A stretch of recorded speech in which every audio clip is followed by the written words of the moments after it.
Ma'am doctor Fatima. Ji Fatima, ji शुरू ma'am करें। Ma'am case summary बता दो पहले। हाँ जी, केस समरी ही बता दें। जी ma'am 38 years old, gravida 4, para 2 with 1 miscarriage and 1 alive issue, 1 early neonatal death and all previous normal vaginal deliveries, with blood group B negative. Husband blood group is B positive with no history of anti-D injection in the previous pregnancies. This is a consanguineous marriage and her duration of pregnancy is 27 weeks by date. And she presented to us with the complaint of pain, abdomen, and for the evaluation of fetal well-being and plan of her pregnancy. On examination, she is pale looking, vitals were normal, and symphysiofundal on abdominal examination, symphysiofundal height is 32 centimeter, longitudinal like phallic presentation, estimated fetal weight 2 kg approximately, and fetal heart sounds were 140 beats per minute. Okay, Ma'am, antibody titer was 1:8 and HP was 9.9 grams per deciliter, and anomaly scan was normal. Okay. अब ये तो है इस patient की summary. इसकी further evaluation के लिए और for the diagnosis what else, what the other salient features in history which you want to evaluate. History के मजीद आप क्या पॉइंट्स हैं जिन पे आप फोकस करोगे to reach at a diagnosis, because there are three issues in this patient, and what are those? Ma'am, first the patient presented with the pain, so we have to rule out the cause of the pain and rule out the preterm labor. Ma'am secondly patient जो है पेल looking है, anaemic है, HB भी उसकी 9.9 है, और thirdly ma'am patient जो है वो large for gestational age, fundal height is large for gestational age. What else? और बल्कि मैम इसके दो और इश्यूज हैं। मैम प्रीवियस बी नेगेटिव है, previous history of no anti D injection है इसमें, और तो मैम अर्ली नियोनेटल डेथ की भी हिस्ट्री है, और मोस्ट प्रोबेबली पेशेंट इस थेरेपी के। जी मैम, हाँ ठीक है। पेशेंट कह रही थी कि पिछली दफा भी baby was fallen. Baby was smaller, swollen ma'am, swollen सूजा हुआ। फॉलन, अच्छा ठीक है। तो ये इसके सारे रिस्क फैक्टर्स हैं, इनको जहन में रखते हुए आपको हिस्ट्री में एडिशनल पॉइंट्स और क्या चाहिए। आप पे थोड़ा सा इसमें हम थोड़ा सा फॉर्मेट को ये देख लेते हैं कि यूजुअली एग्जाम सिनेरियो में या जो एक्सटेंडेड टॉक्स होते हैं उनमें पैटर्न यही होता है कि इधर you have been provided with the short history like this, जिसमें आपको एक इम्पॉर्टेंट दो चार चीजें बता दी गई हैं और एक ओवरऑल आपके जहन में एक इमेज बन जाता है पेशेंट का, लेकिन फिर भी आपको फर्दर मैनेजमेंट या इन्वेस्टिगेशन या उसके डायग्नोसिस तक पहुंचने के लिए कुछ मजीद चीजों को जानने की जरूरत होती है। तो जो आप एडिशनल चीजें बताओगे then examiner is suppose to tell you, यानी आपने जो चीज इसमें एडिशनली आपको फर्ज किया हिस्ट्री में कुछ और चीजें आपने पूछनी है तो वो आपको एग्जामिनर बताएगा, but you will be marked for it कि आपने वो अकॉर्डिंग टू द की वो सवाल पूछे या ना पूछे जो कि की में मार्क हुए फर्ज किया इसको ब्रीफ सी समरी आपने, जाहिर पेशेंट की हिस्ट्री आपने ली हुई है तो आपको सारी चीजें तो पता है, लेकिन जैसे मैं अगर सुन रही हूँ इसकी ब्रीफ हिस्ट्री तो आई डोंट नो मेनी फीचर्स। क्या आप जैसे एग्जाम में आपको समरी बताई जाती है, आपको बहुत सारी चीजें नहीं पता होती, तो इसलिए आपको एक डायग्नोसिस तक पहुंचने के लिए उसकी फर्दर एवेल्युएशन के लिए फर्दर मैनेजमेंट के लिए whatever you are being asked for या जो भी जिस भी चीज से रिलेटेड वो स्टेशन होगा उस तक पहुंचने के लिए कुछ आपको मजीद इंफॉर्मेशन चाहिए होती है। तो उससे रिलेटेड हम इसको चलाते हैं केस को कि what are the other salient features in her history which you want to know before you proceed further. Ma'am, first of all, I would like to know the pain, about the type of pain. Is it intermittent or is it continuous? And is it associated with contractions or not? इससे भी पहले आप और क्या इससे confirm करोगे? ये तो है जो मैम मैं इससे पूछूंगी कि क्योंकि इसका लार्ज फॉर जेस्टेशनल मतलब जेस्टेशन है, तो इसने पहले कोई स्कैन करवाया है जिसमें इसको पता चला हो कि बेबी में कोई अनोमली है या अनोमली, और उसके अलावा या बेबी हाई ड्रॉप्स तो नहीं है इस दफा भी, या ब्लड शुगर लेवल्स चेक हुए हैं इसके? अब देखो आपके ज़हन में एक डायग्नोसिस बना हुआ है कि maybe this time the baby is hydropic, but still you have to rule out the other causes, जिनमें एक चीज ये है, सॉरी, कि इसमें मिस्टेकन डेट्स तो नहीं है, so you have to rule out. तो इसमें कंफर्मेशन होगी जेस्टेशनल एज की बाय एलएमपी, उसको एलएमपी की श्योरिटी है या नहीं है, और उसका कोई डेटिंग स्कैन अवेलेबल है या नहीं है, उस पर आपने रिकन्फर्म करना है। और मैम एलएमपी की श्योरिटी के बाद डायबिटीज, कोई ब्लड शुगर इसके लेवल्स हुए हैं या नहीं, फिर उसके बाद मैम वेट देखूंगी पेशेंट का, क्योंकि ओबीस पेशेंट में भी large for gestational as babies जो हैं उनके चांसेस होते हैं। और मैम फिर उसके बाद मैं लास्ट जो है वो फिर मैम हाई ड्रॉप्स के लिए असेस करूंगी। अपेरेंटली आपका सपोज ये कंफर्म हो जाता है कि ये वाकई 27 वीक्स पे है, तो पहला डायग्नोसिस आपके ज़हन में जो आएगा वो होगा हाइड्रोपिक हाइड्रोप्सिटालिस, ठीक है? जी मैम। मैडम हाइड्रोप्सिटालिस की जो बेसिकली जो सपोर्टिंग फीचर्स होंगी इस पेशेंट के केस में, what would be that? Madam IDCT नहीं कराएंगे? आईडीसीटी जी, IDCT IDCT means what? Madam indirect Coombs test. बेटा वो तो इन्वेस्टिगेशन, हम अभी इन्वेस्टिगेशन की बात कर रहे हैं, सॉरी हिस्ट्री पॉइंट्स की बात कर रहे हैं। वो तो इन्वेस्टिगेशन पे जब हम आएंगे तो उससे मैं पूछूंगी, अभी हम हिस्ट्री तो लेंगे ना कि पॉइंट्स की बात कर रहे हैं। हिस्ट्री में मैडम लेंगे कोई आईडीसीटी करवाया कि नहीं करवाया बुकिंग पे, या उसके बाद उसके बाद वो सारा कुछ वो अभी हम पूछते हैं ना, क्योंकि इसमें देखो एक तो हमने अब हाइड्रोप्सिटालिस का हमारे ज़हन में पहला डायग्नोसिस बन गया। अब हाइड्रोप्सिटालिस को सपोर्ट करने की फीचर्स हिस्ट्री पे क्या है? डेफिनेटली प्रीवियस बेबी है हाइड्रोपिक बेबी। आप पेशेंट से ये डेफिनेटली ये पूछोगे कि उसको ज़ाहिर एंटीडी नहीं लगे हुए, पिछला बेबी उसका, अब मैं खुद ही इसका बता देती हूँ, पिछला बेबी उसका according to the patient was having generalised swelling, ठीक है? और उसके अलावा husband positive, she herself is negative, चीजें काफी हैं ये बताने के लिए कि probably this, most probably this is a case of hydrops fetalis. अब उसके बाद हमने पेशेंट से ये हिस्ट्री तो लेनी ही लेनी है कि क्या वो इससे को दिखाती रही, या क्या क्या उसके टेस्ट हुए, या क्या क्या ट्रीटमेंट हुई। ये वो जनरल क्वेश्चन है जो हर पेशेंट पे फिट होता है, यानी कोई भी पेशेंट गायनी का हो या ऑप्स का हो, उस पे ये तीन चीजें तो फिट होंगी ही होंगी। लेकिन ये है कि अब जो खास तौर पे जो स्पेसिफिक इंटेरोगेशन होती है, एक होती है जो जनरल क्वेश्चन आपने हर पेशेंट से पूछना है, लेकिन एक है कुछ जो स्पेसिफिक क्वेश्चंस है, उसमें आपका कोम्स टेस्ट आएगा, या एंटीबॉडी टाइटर, उसको ज्यादा अगर साइंटिफिक टर्म्स में आप बोलो तो उसमें एंटीबॉडी टाइटर आ जाएगा। तो वो फिर आपने क्वेश्चन उससे पूछना है। अब डेफिनेटली इसमें antibody testing has already been done. अब अगर ये वाली आपसे इंफॉर्मेशन दी गई एग्जाम में, कोई सिनेरियो ऐसा है जिसमें ये आपको एंटीबॉडी टाइटर का बता दिया गया, तो ये क्वेश्चन पूछने की जरूरत ही नहीं होगी। सपोज आपको एंटीबॉडी टेस्टिंग का कुछ नहीं बताया हुआ, then you will ask the patient again, वो हिस्ट्री वाली चीज होगी कि उसमें उसके अभी तक कोई टेस्ट उसके हिसाब से हुए या ना हुए। May be patient is an uneducated patient, उसको इनडायरेक्ट होम टेस्ट का नहीं पता, तो आप उससे ब्लड टेस्टिंग के बारे में पूछोगे, या उसको पूछोगे कि ये जो ब्लड ग्रुप नेगेटिव है इसके हिसाब से कुछ टेस्ट हुए या ना हुए, ठीक है? तो इस सिनेरियो के मुताबिक चूंकि एंटीबॉडी टाइटर पहले बता दिया हुआ है, इसलिए इसमें मजीद फर्दर इसको ये सवाल पूछने की फिर जरूरत नहीं होगी, क्योंकि वो तो आपको पहले ही प्रोवाइडेड है। जी मैम, थैंक यू मैडम। अब इसमें और जो क्वेश्चन जो था वो और कौन सा?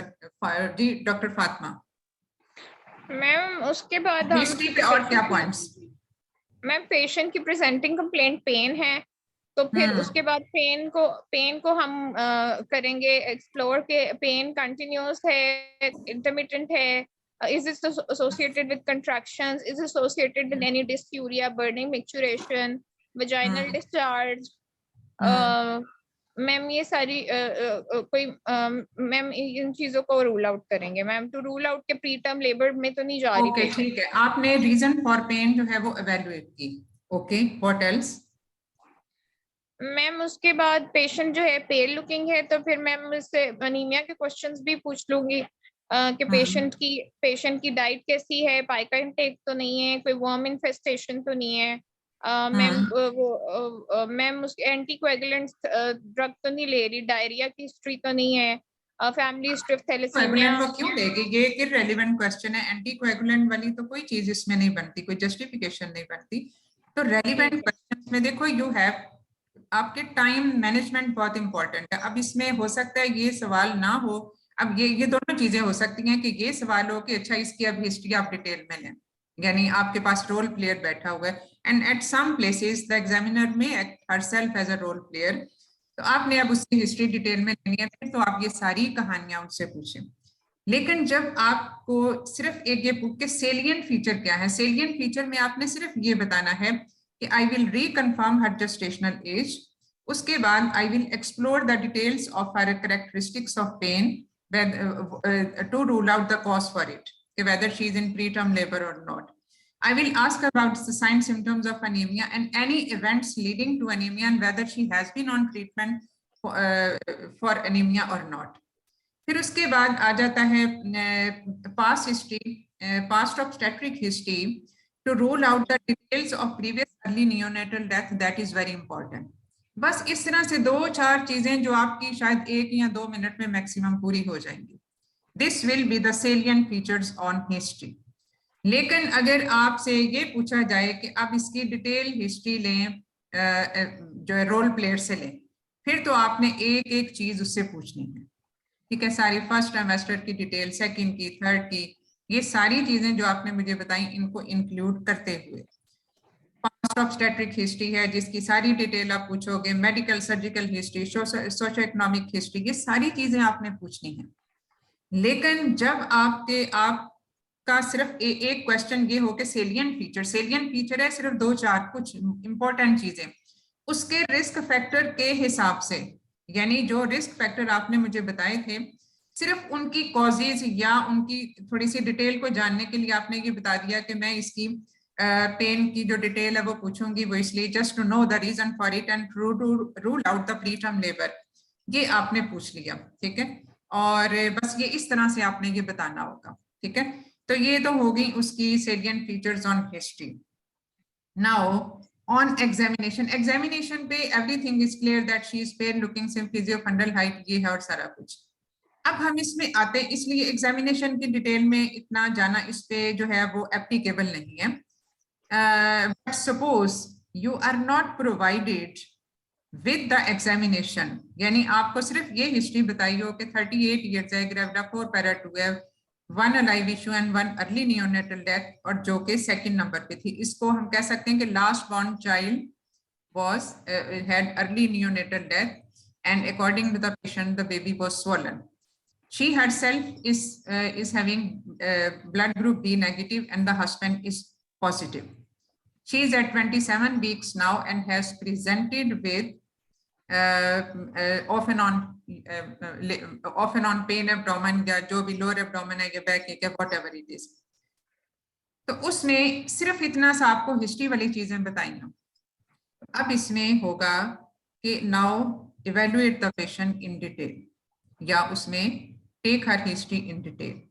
अब हिस्ट्री की ये भी हो सकता है कि इसके बाद ये हो कि सेलियंट फीचर हिस्ट्री में और आप एडिशनल क्या पूछना चाहोगे, और जब सेलियंट फीचर आपने बता दी तो उसके बाद एग्जामिनेशन वाली जब चीज आती है तो फिर उसमें कि what important points in on examination you want to know, then you have to tell the examiner कि मुझे एग्जामिनेशन में ये चीजें चाहिए। Examiner will tell you the examination finding, यानी एग्जामिनर आपको ये बता देता है। तो ये एक ही सिनेरियो बड़े डिफरेंट तरीके से आपके सामने आ सकता है, यानी यही एक केस जो है इसके डिफरेंट सेगमेंट्स आपके सामने आ सकते हैं।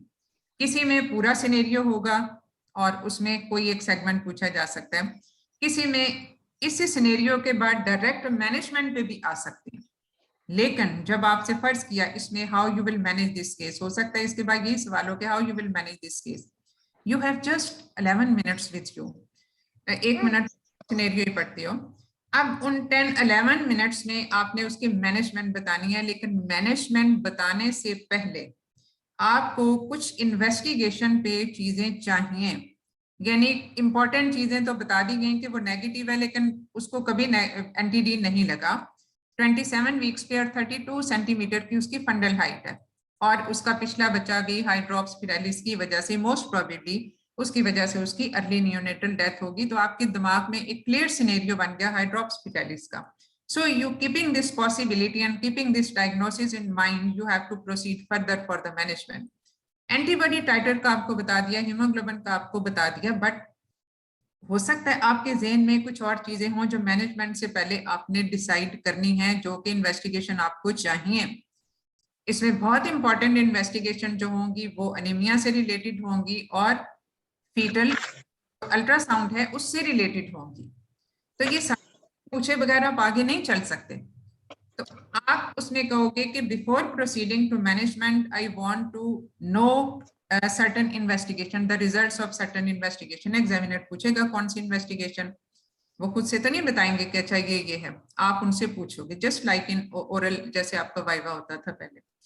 तो उसमें जब आपसे ये आप जब पूछोगे कि अच्छा मुझे इस ये इन्वेस्टिगेशन चाहिए, तो आपको वो बता दी जाएगी। फिर आपके पास सेट ऑफ इन्वेस्टिगेशन जब आ जाएगा, then you have to tell the management. ठीक है, अब हम इसको इसी लेवल से आगे प्रोसीड करते हैं, because there is nothing much in examination. Examination में हमें सेलिएंट फीचर पता है। तो इसका जो इन्वेस्टिगेशन है, इन्वेस्टिगेशन में आप मजीद कुछ इसमें पूछना चाहोगे या काफी है ये? मैम ब्लड ग्रुप ऑलरेडी पता है, अब HB इज 9.9, तो उसमें फिर MCV, RBC indices, MCV, MCH, MCHC और मैम इंडिसेस। हाँ, बस ये भी काफी है। अगर एग्जामिनर पूछे कि आरबीसी इंडिसेस में कौन सा आपको चाहिए, तो फिर आप बता दें ठीक है आरबीसी इंडिसेस हो गए, क्योंकि बाज दफा जब इस तरह के क्वेश्चंस होते हैं तो इसमें आरबीसी इंडिसेस कह देना भी काफी होता है। फर्ज किया आरबीसी इंडिसेस की रिपोर्ट एग्जामिनर के पास अवेलेबल है और उनमें से वो पूछना चाहिए कि out of RBC indices what particular indices you want to know, तो आप उसमें बता देंगे ये है। अदरवाइज एक उस तरह से समराइज करके बोलना ज्यादा बेहतर होता है। और ma'am serum ferritin, peripheral smear and serum ferritin along with that. Okay, serum ferritin और मैम HB इलेक्ट्रोफोरेसिस भी मैं मांगना चाहूंगी, अभी मुझे आरबीसी इंडिसेस नहीं पता, I don't know. Okay, electrophoresis, suppose RBC indices are normal, even then ma'am I need to rule out if it's iron deficiency anemia, nutritional anemia or thalassemia still. अब देखो इसमें जो बेसिकली जब आप ये चीजें बता रहे होते हो ना एग्जाम में, this is not like your viva. मतलब वाइवा से थोड़ा सा इसकी डिफरेंशिएशन इस तरह से होगी कि वाइवा में एक जवाब से अगला सवाल निकल आता है, लेकिन इसमें यह है कि आपने एक जो लिस्ट ऑफ जो उसकी सारी की जो होती है, जो प्रोवाइड होती है एग्जामिनर को, उस पे चीजें कुछ मार्क होती हैं कि इस सवाल के जवाब में candidate is suppose to tell this thing, यानी वो 1 2 3 4 ये इन्वेस्टिगेशन उसको बोलनी चाहिए। अब उसमें हो सकता है कि आप कुछ एक्स्ट्रा बता दो, और लेकिन उसमें आपकी जो नेगेटिव मार्किंग होगी वो उस पे होगी अगर आपने इंपॉर्टेंट चीजों में से कुछ माइनस कर दिया। ठीक है, अब जो वाइवा होता था उसमें ये गुंजाइश होती है कि इसमें थोड़ा सा अकॉर्डिंग टू द सिचुएशन थोड़ा सा एक क्वेश्चन से दूसरा क्वेश्चन निकल आया, लेकिन इसमें आपने की के मुताबिक करना होता है।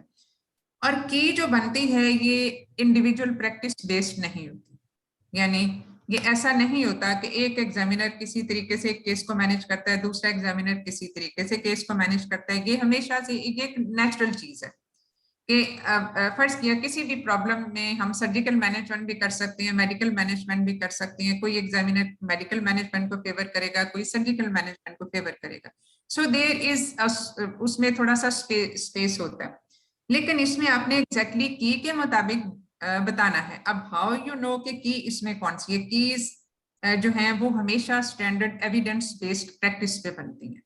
जो एग्जाम में इस तरह के क्वेश्चंस में जो कीज होती हैं वो इंडिविजुअल प्रैक्टिस बेस्ड नहीं होती, वो हमेशा एविडेंस बेस्ड प्रैक्टिस पे बेस करती हैं, यानी गाइडलाइंस के ऊपर बेस करती हैं। तो गाइडलाइन से हटके कोई चीज, जैसे वाइवा में गाइडलाइन से हटके आपने कोई चीज बता दी कि ये चूंकि मरीज कंप्लाइंट नहीं है तो गाइडलाइन ये कहती है लेकिन मैं इसमें ये करूंगी, इस चीज की गुंजाइश की में नहीं होती। तो की चूंकि अकॉर्डिंग टू गाइडलाइंस है, इसलिए आपके लिए हमेशा सेफ्टी इसी में ही होती है कि जो एविडेंस बेस्ड प्रैक्टिसेस हैं आप उसी को एडहेयर करो, आपने उससे डिविएट नहीं करना। जो गाइडलाइंस हमारी अपनी कंट्री की एसओजीपी की बनी हुई हैं वो आपके लिए, उन जाहिर सारी तो नहीं बनी हुई, कुछ जो सब्जेक्ट्स पे बनी हुई हैं आप वो बात कर सकते हो, लेकिन जो गाइडलाइंस एग्जिस्ट नहीं करती वो तो प्रोसेस अभी ऑन गोइंग है, तो वहां आप फिर जो है वो स्टैंडर्ड गाइडलाइंस को आप करते हैं। ज्यादातर जो गाइडलाइंस हैं वो यूके बेस्ड होती हैं, जो आरसीओजी गाइडलाइंस वगैरह होती हैं ज्यादातर, तो हम उन्हीं को करते हैं।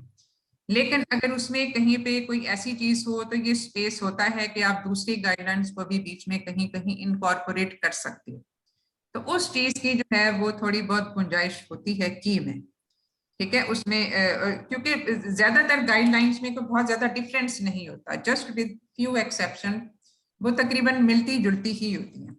तो ये बस ये चीज आपने ज़हन में रखनी है कि इसमें इंडिविजुअल, इसलिए आपकी जो प्रेपरेशन है that should be evidence based.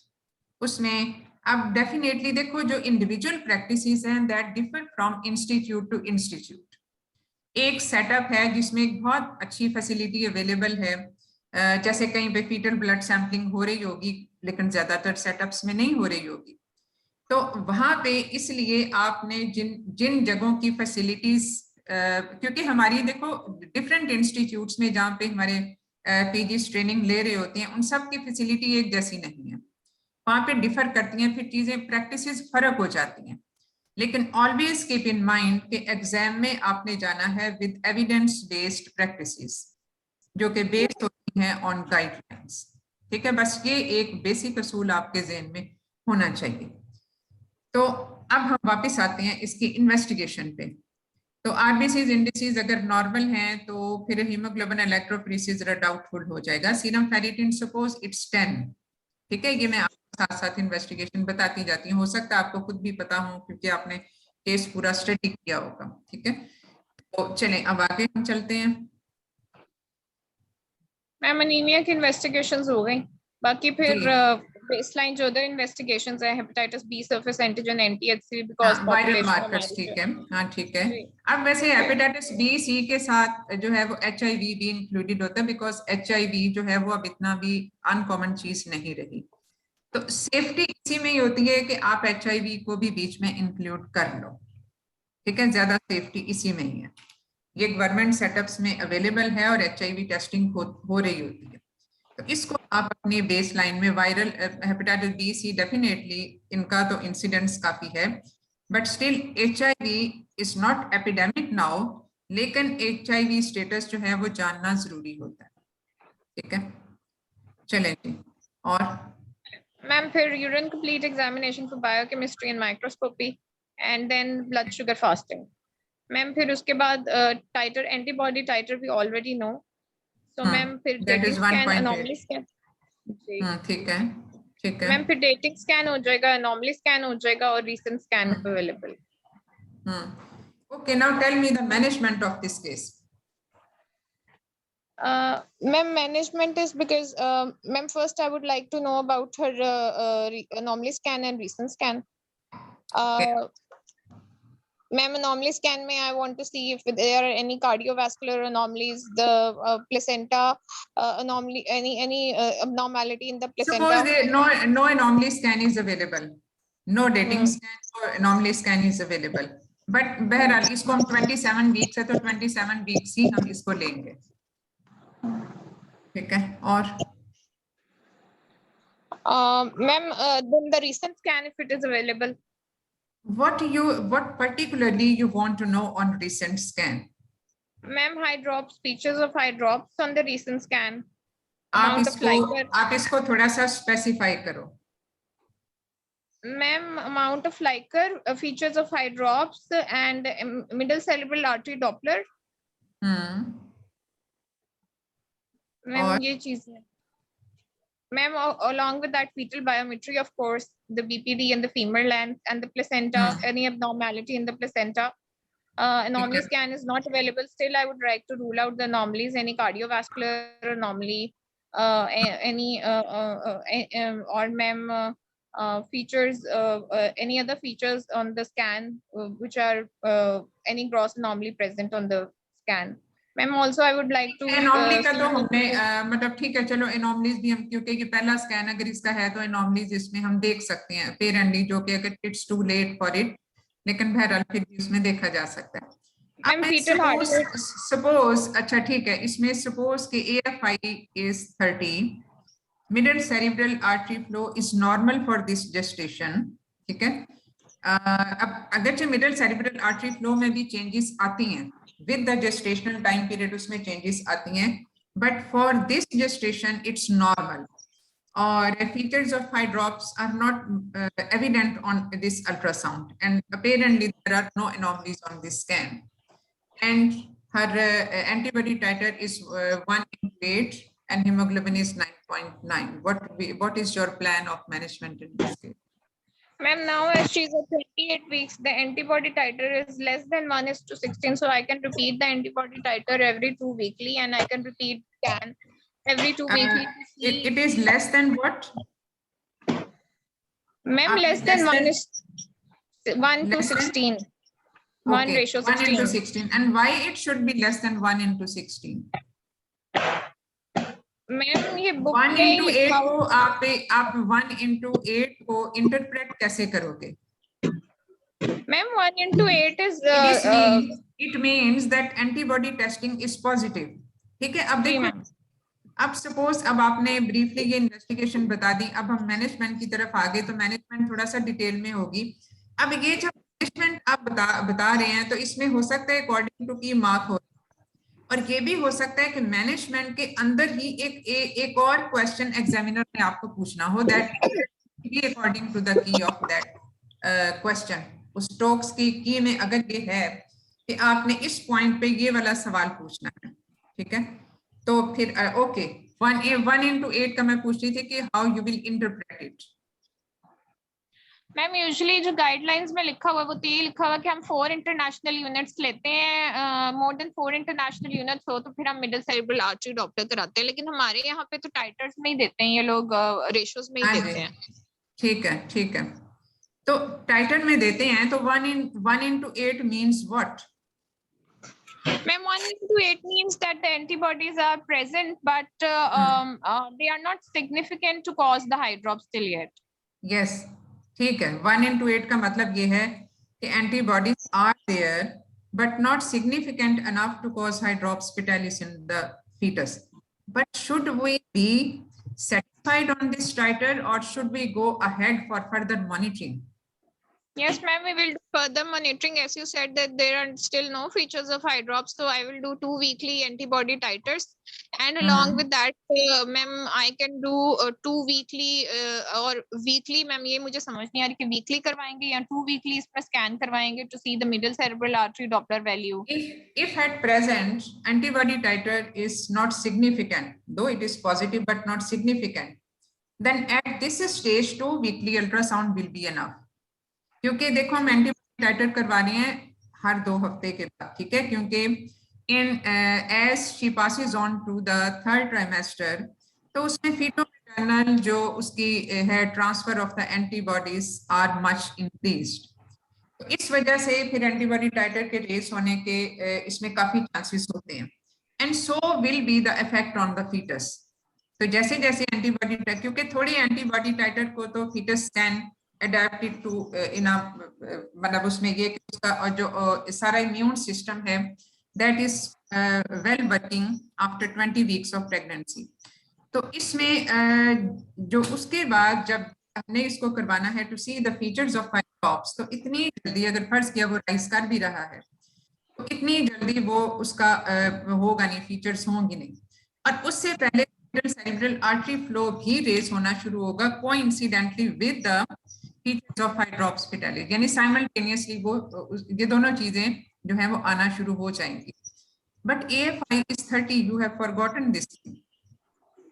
AFI is 30 ma'am, sorry मुझे लगा 13 का है आपने। नहीं, मैंने 30 का है, आखिर उसको जस्टिफाई तो करना है ना जो उसकी। मैम फिर मैं इसकी ब्लड शुगर लेवल्स भी साथ कराऊंगी, और मैं इसका OGTT I ask for the history, she has any significant history, family history, तो मैम उसके accordingly I can also go for the OGTT in this case. ठीक है, OGTT इम्पेयर्ड आ जाता है, चलो वो फिर एक नया सेगमेंट शुरू हो जाएगा, इसलिए इसको हम अभी यहीं पे छोड़ते हैं। हम इसको फोकस करते हैं अभी इस एक सेगमेंट पे, क्योंकि जाहिर है 10 मिनट्स के स्टेशन पे इतनी सारी चीजें एकदम से इकट्ठी डिस्कस नहीं हो सकती। मैम ये जो आपने इसका 2 वीकली एंटीबॉडी का टाइटर करवाया और अल्ट्रासाउंड वीकली करवाया है, तो इसमें अल्ट्रासाउंड मैंने अल्ट्रासाउंड वीकली नहीं करवाया, अल्ट्रासाउंड मैंने कहा 2 वीकली ही होगा। और मैम इसमें MCA डॉपलर एक अलग रखें, वो भी अल्ट्रासाउंड में ही रखें या उसको एक अलग एंटिटी में लें? मिडल सेरेब्रल आर्टरी फ्लो एक बड़ा सेंसिटिव मार्कर है before the appearance of features of hydrops. तो मिडल सेरेब्रल आर्टरी फ्लो जो है वो, और खास तौर पे उस जेस्टेशन के हिसाब से अगर वो इंक्रीज कर जाता है, क्योंकि middle cerebral artery flow normally भी इंक्रीज करता है इस टाइम पीरियड में, यानी ये 28 से लेके 32 वीक्स तक वैसे ही इसका इंक्रीज होता है, ये नॉर्मल फिजियोलॉजिकल चेंजेस हैं उसकी। लेकिन अगर उस जेस्टेशन के पे जितना एक्सपेक्टेड है, अगर उससे ज्यादा ये फ्लो इंक्रीज करेगा, तो ये पहला मार्कर होगा to detect the foetal anaemia as a result of RH isoimmunisation. तो इस वजह से इसमें फीचर्स ऑफ हाइड्रॉप्स, तो वो तो जाहिर है जब इतना सीवियर फीटल एनीमिया होता है तो कंजेस्टिव कार्डियक फेलियर वाली सारी फीचर्स आना शुरू हो जाती हैं, and that does take time. इसलिए मिडल सेरेब्रल आर्टरी फ्लो के साथ साथ बाकी जब हम करवाते हैं तो हम साथ के साथ फीचर्स भी हम देख लेंगे उसकी, and that now initially at this antibody titer it should be at 2 weekly interval. अब इन्होंने ये बता दिया कि इसमें एंटीबॉडी टाइटर हमने करवाया जो 2 वीकली इंटरवल पे था, हमने ये भी करवाया कि अभी so far it's okay 2 AFI days और उसमें, लेकिन हमें उसकी डिटेल पे नहीं जा रहे, वो फिर बहुत ज्यादा एक्सपेंड हो जाता है। तो अब फर्ज किया, अब ये भी हो सकता है कि ये अपनी मैनेजमेंट आके बताती जाए, हो सकता है मैं इनको इंटरप्ट कर दूं इस पॉइंट पे कि now at 30 weeks her antibody titer has 1/20 antibody titer किसी खास स्लो रेट पे नहीं चल रहा होता, सडनली इट कैन इंक्रीज। तो एंटीबॉडी टाइटर आ जाता है 1/20 at 30 weeks. Now tell me the line of management. ये मेरा एक बीच में जो है वो सवाल आ सकता है, तो ये इस तरह के लीडिंग क्वेश्चंस एक्सटेंडेड टॉक्स में हो सकते हैं कि किसी भी जगह पे कोई सिचुएशन नहीं अराइज हो जाए तो आपसे उसके बारे में वो सवाल पूछ लिया जाए। Doctor, as in our patient के प्रीवियस हिस्ट्री ऑफ हाइड्रॉप्स है, तो उसमें मैंने पढ़ा था कि हम पेशेंट को एंटीबॉडी टाइटर पे जब RS आइसोइम्यूनाइजेशन हो लेकिन प्रीवियस हिस्ट्री हाइड्रॉप्स ना हो तो हम एंटीबॉडी टाइटर से मॉनिटर करते हैं फॉर फीटल एनीमिया। लेकिन अगर एक बार उसको प्रीवियस हाइड्रॉप्स हो गया हो तो फिर हमें middle cerebral artery Doppler peak systolic velocity हम फीटल एनीमिया के लिए 2 वीकली उसको मॉनिटर करेंगे। ठीक है, वो हम कर रहे हैं, लेकिन देखो अब अगर फर्ज किया ये बच्चा positive, the baby is RH positive, तो उसके नए एंटीजेंट्स, क्योंकि देखो ऑलरेडी एंटीबॉडीज मदर में हैं but at a non significant rate. अब ये 1/8 की इंटरप्रिटेशन हमने इसलिए की थी कि ये antibodies are present but antibodies are not significant enough to cause this hydrops fetalis feature या फीटल एनीमिया अभी इतना ज्यादा नहीं है, क्योंकि देखो इंडिविजुअली भी बेबी का रिस्पॉन्स हो सकता है। अब इसमें हर एक बच्चे का अपना रिस्पॉन्स, और दूसरी चीज ये कि that was the full term delivery, जो पिछली इसकी वो डिलीवरी थी वो फुल टर्म बेबी अगर है तो उसमें तो हमने उसकी मॉनिटरिंग उस तरह से नहीं हुई, so baby was full blown affected. लेकिन अब इस प्रेगनेंसी में उसकी मॉनिटरिंग करने का मकसद ही ये है कि हम उस सेंसिटिव लाइन पे पहुंच के उसको डिटेक्ट करें और बच्चे को निकाल लें। The objective is just this. अब इसमें जहां पे एंटी जो RH एंटीबॉडीज अफेक्टेड बेबी होता है, उसमें हमारे पास ये फिर हम 34 वीक से ज्यादा आगे जा ही नहीं सकते, क्योंकि उसमें जैसे जैसे बच्चे के बच्चा अगर पॉजिटिव है, अगर नेगेटिव है तो वो तो अफेक्ट नहीं हो रहा, लेकिन अगर वो पॉजिटिव है, क्योंकि हमने ब्लड ग्रुप तो उसका नहीं देखा, लेकिन अगर वो पॉजिटिव है तो definitely this baby will be affected, but at a very slow rate if the antibody titer is not raised, and maybe कि उसमें वो, और ये पॉसिबिलिटी कम ही होती है कि एंटीबॉडी टाइटर उसका रेज ना हो, क्योंकि बच्चे के एंटीजन ने प्लेसेंटा को क्रॉस करना ही करना है, और जब वो एंटीजन क्रॉस करके मदर में जाएंगे, this will initiate a boost to that immune response to the RH antigens, तो उससे एंटीबॉडी टाइटर उसका रेज। तो इस वजह से उस रेस को हमने डिटेक्ट करना है कि at what gestational time period वो सिग्निफिकेंट लाइन आ गई, वो सेंसिटिव लाइन आ गई जिसपे हमने अब इंटरवीन करना है। हमारा इस मॉनिटरिंग का मकसद ही ये है कि इसमें हम बच्चे को सीवियरली अफेक्ट होने से बचाएं और उसको इंटरवीन करें, और जहां ही उसकी एक प्रॉपर जेस्टेशन आ जाती है वहां पे हम बच्चे को निकाल लें। जी मैम, और जो सब्सिक्वेंट प्रेगनेंसी होती है उसमें वो सिवियर और अर्ली प्रेजेंट कर सकता है, और मैम ये low antibody that depends upon the baseline antibody titer। जी ma'am, even low antibody titer पे भी फीटल एनीमिया हो सकता है, और हो सकता है, लेकिन वो अमूमन इतना सिग्निफिकेंट नहीं होता कि वो कंजेस्टिव कार्डियक फेलियर कर दे। जैसे एडल्ट्स में अगर आप इसकी एग्जांपल लो, तो एडल्ट्स में अनीमिया तो हम 8 पे भी कहते हैं, अनीमिया तो हम 9 पे भी कहते हैं, कि उससे कंजेस्टिव कार्डियक फेलियर तो नहीं हो जाता, बट इफेक्ट्स आर देयर। लेकिन कंजेस्टिव कार्डियक फेलियर एडल्ट्स में उस वक्त होता है जब haemoglobin is less than 6। So there is a level of anaemia, low haemoglobin, जिसपे कंजेस्टिव कार्डियक ने डेवलप हो जाना। So with a low grade anaemia वो वाली फीचर्स नहीं आएंगी, though the baby will be effect, क्योंकि ये जो एंटीबॉडीज हैं ये IgG एंटीबॉडीज हैं, और IgG एंटीबॉडीज ने प्लेसेंटा को क्रॉस करके बच्चे में जाना ही जाना, और बच्चे का जो रेटिकुलो एंडोथेलियल सिस्टम है that is matured after 20 weeks of pregnancy, और वो उस थोड़े बहुत लोड को, जो एंटीबॉडीज का जो लोड जो मदर से बच्चे में जा रहा है, वो उसको कॉम्पनसेट कर लेता है। फेगोसाइटोसिस है, उसको एनगल्फ कर देता है, उसके अपने जो उसका अपना इम्यून सिस्टम है वो उसको टैकल कर लेता है, and at the most it can cause mild anaemia in the baby, but not the severe enough to cause the hydrops.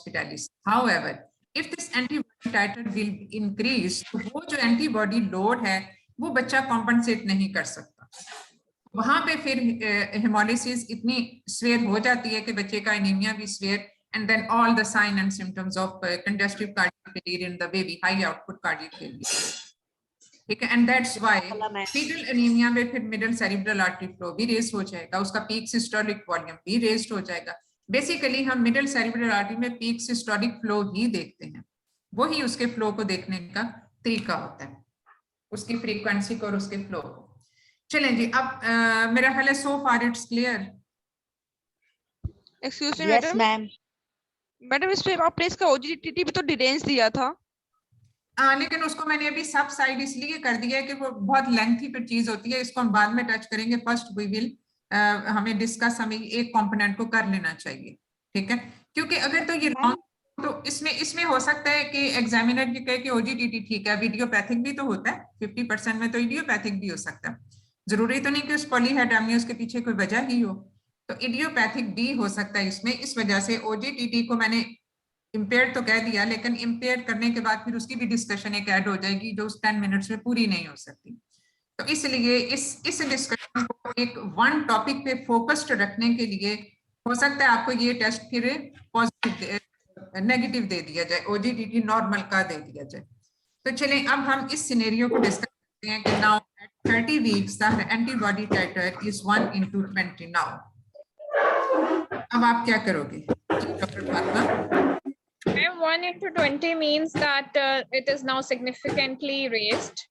Ma'am अभी भी जो है it is significantly raised, but ma'am less than 1:32 usually हम लेते हैं, जिसमें middle cerebral artery Doppler पे hydropic features हम कर रहे होते हैं, suspect के आएंगे. 1:20 is still less than 1:32.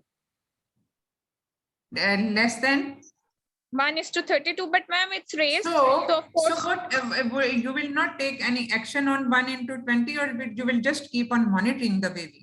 no ma'am, of course I will like to know about her middle cerebral artery Doppler and her about any hydropic features that the baby might be developing at this titer 2.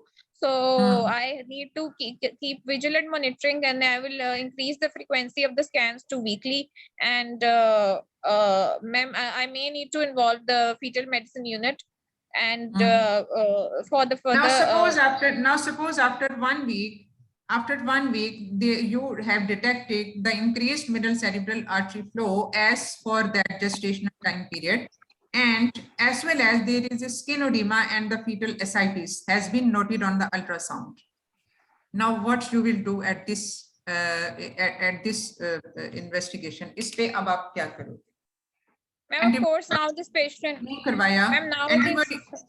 हाँ जी ma'am आप क्या कह रही थी जी बताएं. मैं ये कह रही थी कि अब 31 वीक्स पे, यानी आपने अब वीकली मॉनिटरिंग कर दी.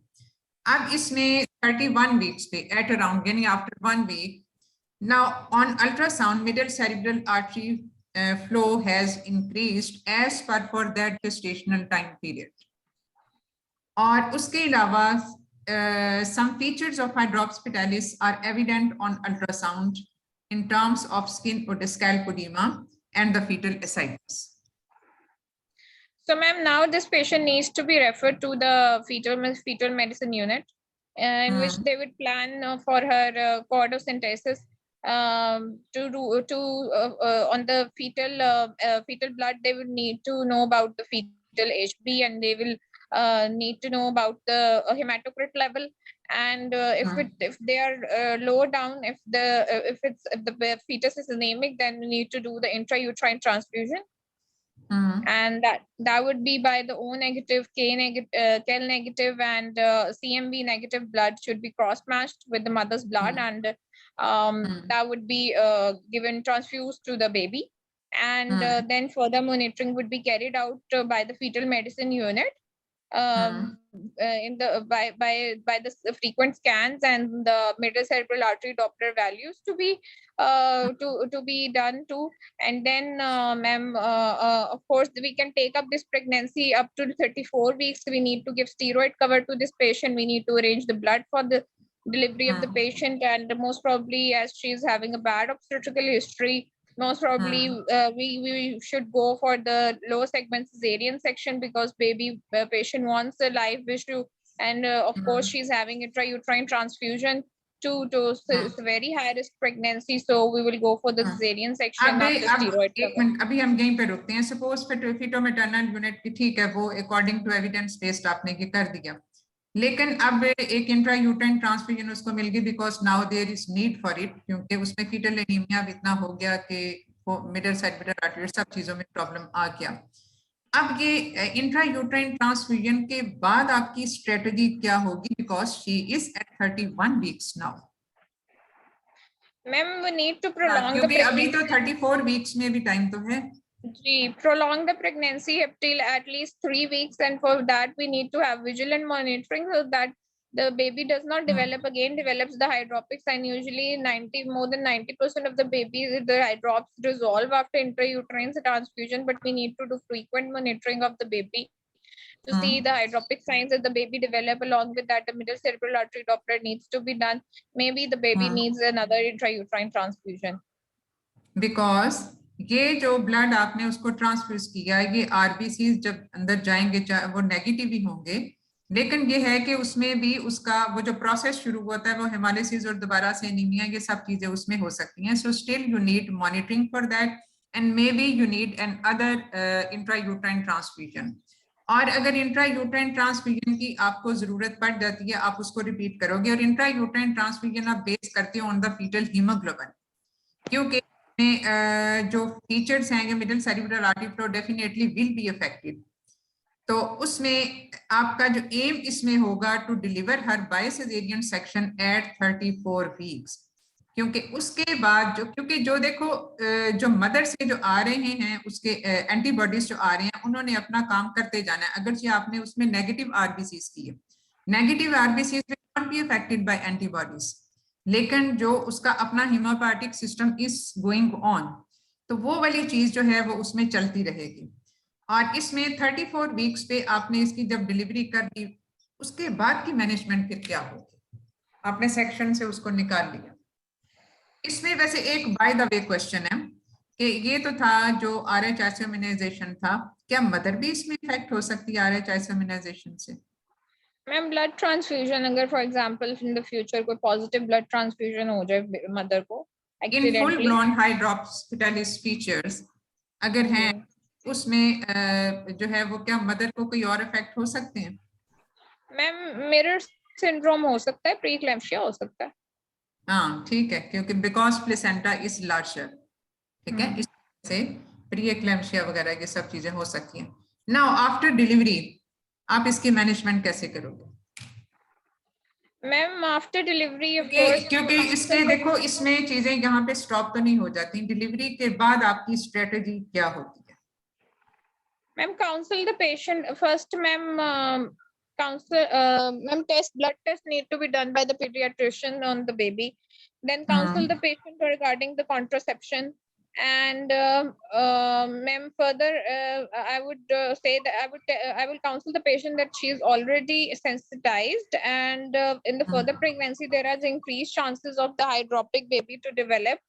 So I will need to know about her wishes, that if she needs because she's already having one healthy baby, so if this baby is enough for her, or would she need, or if she needs the pregnancy, then the increased chance of hydrops developing in the early pregnancy are there, and then she will have to have multiple monitorings and intrauterine transfusion in that case too, and the early delivery will also be anticipated in the next pregnancy. So she needs to decide for now that what she needs to do, and I mean should ma'am इधर ही stop कर जाए, यहाँ आगे जाके she wants to get pregnant more, because 2 babies I think will be enough for वहां तक नहीं, बस आपने कॉन्ट्रासेप्शन her, because करनी है। देखो ये मत भूलो कि she is 38 years of age, she has just one alive issue so far, ठीक है, और अब इस दफा भी जो बच्चा है वो 34 पे मैम बट इंक्रीज चांसेस जो हैं आगे जाके प्रीक्लैम्सिया के, और इंक्रीज चांसेस जो हैं बिकॉज एज भी लेट है, तो फिर increase chances of down syndrome along with that, other anomalies along with that hypertension. वो तो है ही है, वो तो देखो ऑलरेडी है ही है, लेकिन मतलब ये है कि आपको कॉन्ट्रासेप्शन उसको एडवाइस करने के लिए कितना अरसा चाहिए, और वो तो एक बात की बात, इतनी डिस्कशन तो उसमें नहीं होगी।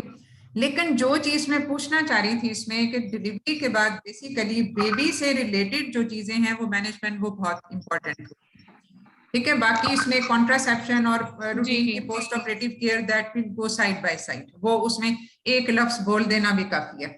लेकिन जहां पे आपने ये कहा कि मैं बच्चे को निकाल लूंगी 34 वीक्स पे by elective caesarean section as she is having a bad obstetric history, तो वहां पे आप जो है वो आपने क्या चीजें करनी हैं जो at the time of surgery और आफ्टर द सर्जरी, ये चीजें जो मैं पूछना चाह रही थी। Doctor, active management of third stage of labor. Ma'am, so involve the pediatric team as a consultant pediatric. वो तो है, what else? Ma'am, I will also counsel the baby would need ICU and ICU admission to be kept in the nursery, and then all the blood tests will be done on the baby. Avoid manual removal of placenta. Ma'am cord blood लेंगे, cord blood से blood CB और serum cord blood हमने लेना है for what? Cord blood हम देते हैं क्यों? और डायरेक्ट ब्लड ग्रुप काउंट और bilirubin test. Direct bilirubin, the HB of the baby, HB, hematocrit, retic count, blood group. bilirubin. और दूसरी चीज ये कि जैसे सिजेरियन के टाइम पे भी, अब इसमें एक स्टेप हम पीछे भी जाते हैं। सिजेरियन के टाइम पे वो क्या चीज होती है जिससे इसकी मजीद सेंसिटाइजेशन हम बचा सकते हैं? Ma'am, meticulous surgical Early technique clamping. should be done. Meticulous हाँ? surgical technique. Meticulous का Avoid. क्या मतलब होता है? What do you mean by? Ma'am, ये hemorrhage. बड़ा एक place the gauze in the abdomen. Ma'am, unnecessary Place the interventions gauze around the in the surrounding abdomen. viscera. Early clamping. Early cord clamping. Avoid milking of बेटा the. एक वक्त में एक ही बोल रहे हैं। करते हैं, अवॉइड करते हैं मिल्किंग ऑफ द कॉर्ड। हाँ, ये भी ठीक है क्योंकि उसमें हेमोलिसिस होने के ज्यादा चांसेस होते हैं। Unnecessary interventions. दूसरा ये कि and, आप उसकी जो है ना जो बेसिकली जो ब्लड है उसका instillation into the peritoneal cavity उसको अवॉइड करते हैं, क्योंकि ब्लड अगर जाता है उसके अंदर पेरिटोनियम के अंदर तो वो भी एक सेंसिटाइजिंग इवेंट बन जाता है। तो इस वजह से उसमें थोड़ा सा पैक कर लिया जाता है ताकि इधर उधर उसकी वो न स्पिलेज ना हो ब्लड का, और कॉर्ड की मिल्किंग को अवॉइड किया जाता है। अब इसमें अब बच्चे को एक्सचेंज ट्रांसफ्यूजन की बिल्कुल जरूरत पड़ सकती है। जी मैम। तो इस वजह से इसमें जो पीडियाट्रिशियन और वो सारी चीजें, लेकिन बाद दफा अगर if you are being asked, मतलब वैसे तो आप बच्चा हैंड ओवर कर देते हो paediatrician for the further management and the high probability of exchange transfusion, और इसमें जरूरत पड़ेगी क्योंकि इसमें हमने 34 वीक्स पे निकाला और ऑलरेडी ये अफेक्टेड बेबी है, ये अनअफेक्टेड बेबी नहीं था। इसमें 2 दफा हमें इंट्रायूटेराइन ट्रांसफ्यूजन की जरूरत पड़ी। सो इस बच्चे में एक्सचेंज ट्रांसफ्यूजन की जरूरत पड़ेगी। So baby will be admitted in NICU। ठीक है, बाकी कॉन्ट्रासेप्शन से रिलेटेड अब देखो एक छोटी सी ये डिस्कशन थी, मैनेजमेंट से रिलेटेड एक सवाल था, but how much time does it to, इसमें इतना लंबा टाइम लगता है, इसलिए इसको आपने मजीद ब्रीफ करना सीखना है, क्योंकि ये वाला जो अगर अब इसमें हमने सिर्फ फोकस किया है उसकी इसके जो RH इनकम्पैटिबल आइसोर्गेनाइजेशन वाले सेगमेंट पे, हम बाकी चीजों पे नहीं गए, हम इसके एनीमिया की मैनेजमेंट पे नहीं गए, हमने और किसी चीज पे नहीं किया। तो इसलिए 10 मिनट में आपने इसको इस तरह से बताना है, आपने सिर्फ जैसे वो होता है ना समराइज करके आपको बताना पड़ेगा कि इसमें ये वाला है एंटीबॉडी टाइटर, इस पे भी सिग्निफिकेंट नहीं है, मैंने 2 वीकली एंटीबॉडी टाइटर करवाया along with the ultrasound monitoring.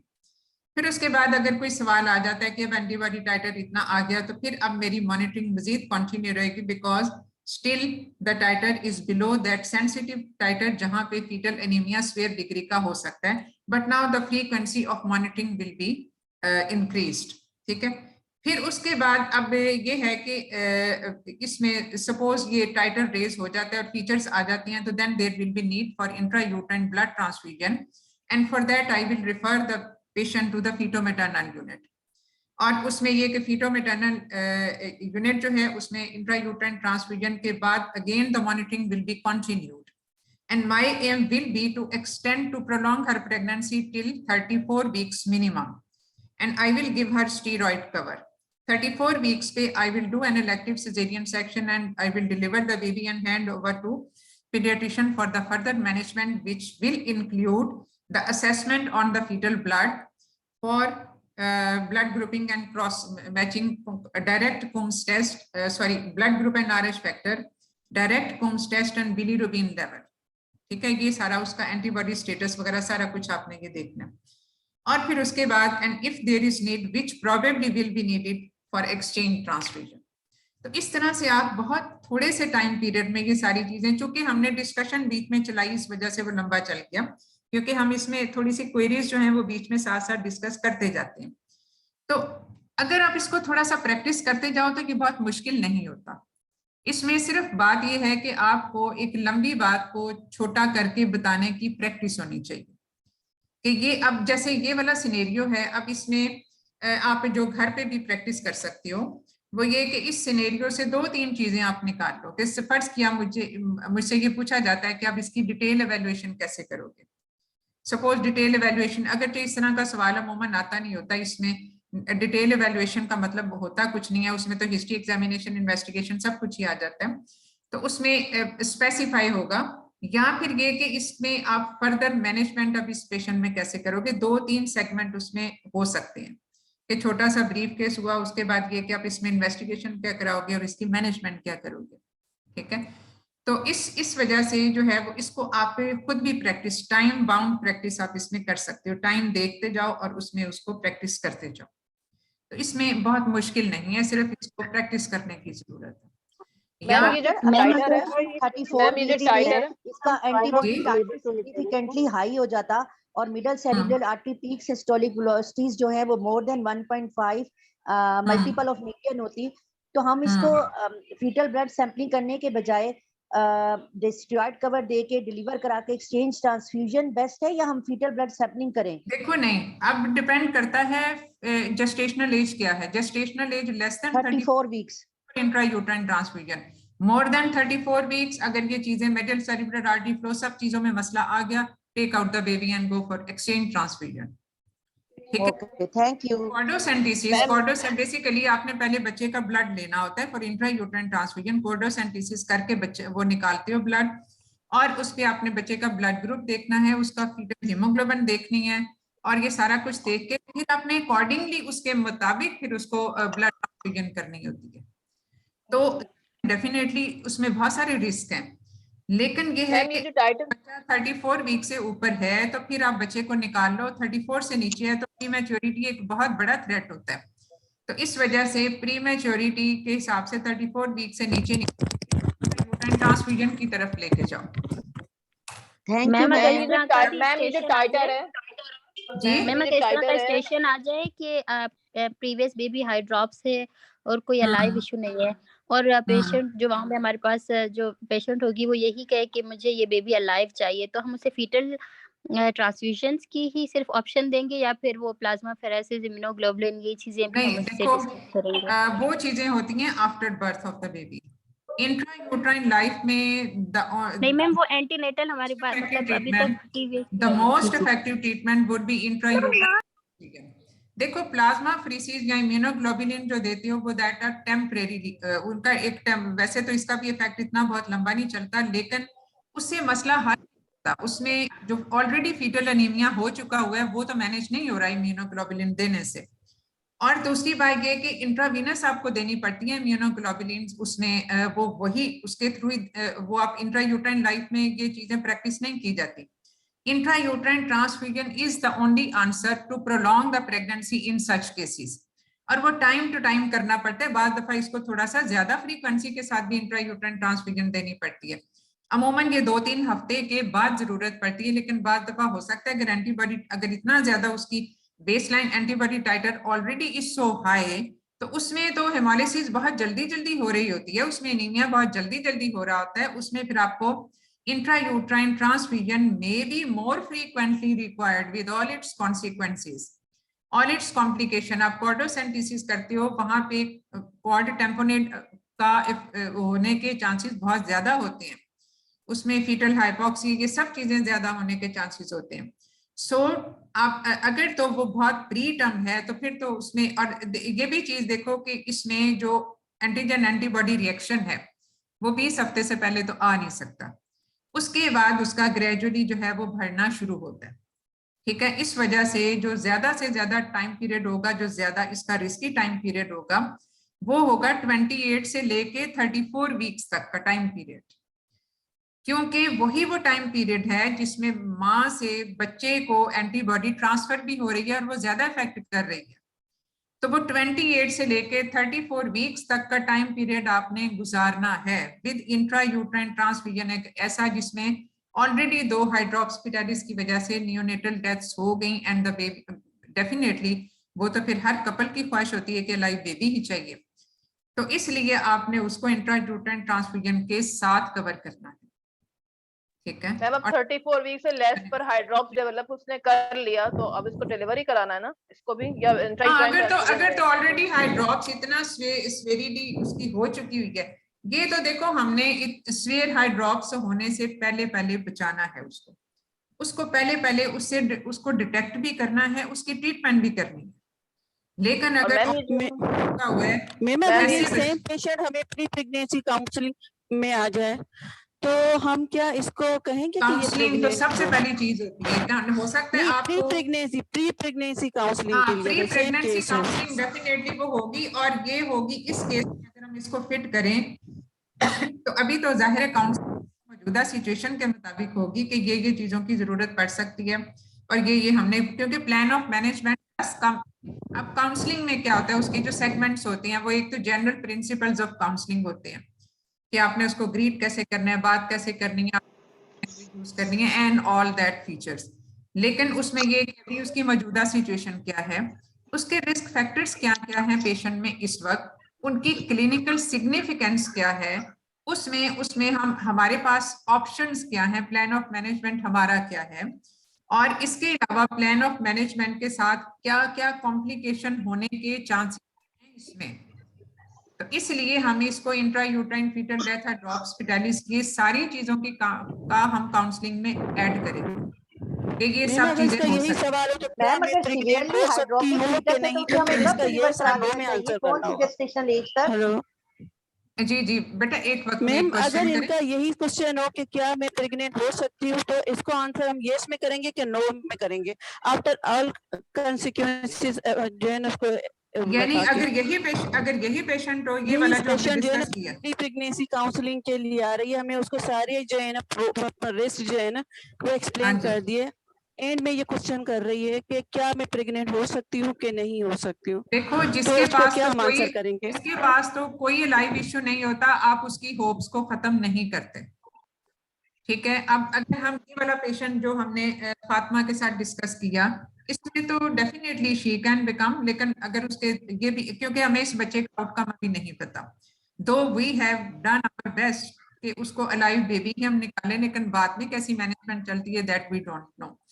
लेकिन ये है कि इसमें अगर फर्ज किया कोई ऐसा सिनेरियो है जिसमें उसका कोई अलाइव नहीं है, तो डेफिनेटली उसको ये तो नहीं कह सकते कि तुम प्रेग्नेंट ना हो। हम उसको ये जरूर बता देंगे कि ये वो वाली सिचुएशन है जिसमें बच्चा इफेक्ट होता ही होता है। अलबत्ता हमारे पास ये चॉइसेस हैं कि हम इसमें ये सारी करें और बच्चे को ब्लड भी लगाएं एंड ऑल दैट, वो सारी चीजें जो हमने डिस्कस की हैं कि ये कॉम्प्लिकेशन हो सकती हैं, और ये हमारे पास जो मॉनिटरिंग पैरामीटर्स हैं और जो ट्रीटमेंट पैरामीटर्स हैं वो ये हैं। उसके बाद अगर पेशेंट कहती है कि मैं प्रेग्नेंट हूं कि ना, प्रेग्नेंट ना होने वाली बात सिर्फ उस वक्त होती है जब हमारे पास किसी चीज का हल नहीं होता, या फिर कोई ऐसी इनएविटेबल जो एनॉमलीज वाली चीज है जो विच रन्स इन द फैमिली, या हमने उसकी जो फैमिली ट्री के हिसाब से या उसका कैरियोटाइपिंग के हिसाब से कि ये 100% next baby will B affected, वहां पे नो वाली चीज आएगी। बट लेकिन एक ऐसा केस जिसमें होप है, जिसमें हम उसकी ट्रीटमेंट कर सकते हैं, अगर से वो मुश्किल ट्रीटमेंट होगी and that will be a difficult scenario as per monitoring and as per management, but still there is some hope, तो हम पेशेंट को कह तो सकते हैं। अगर पेशेंट खुद अपने आप पे कहती है कि मैं ये सारा कुछ नहीं कर सकती, तो फिर उस सूरत में हम उसको अल्टरनेट चीजों का बता सकते हैं, लेकिन अदरवाइज तो, और उसमें अल्टरनेट ऑप्शन तो वही चाइल्ड एडॉप्शन वाली होती है, चाइल्डलेस जो है वो उसमें कंपेनियनशिप है, लेकिन अदरवाइज तो हम उसको नो सिर्फ इस।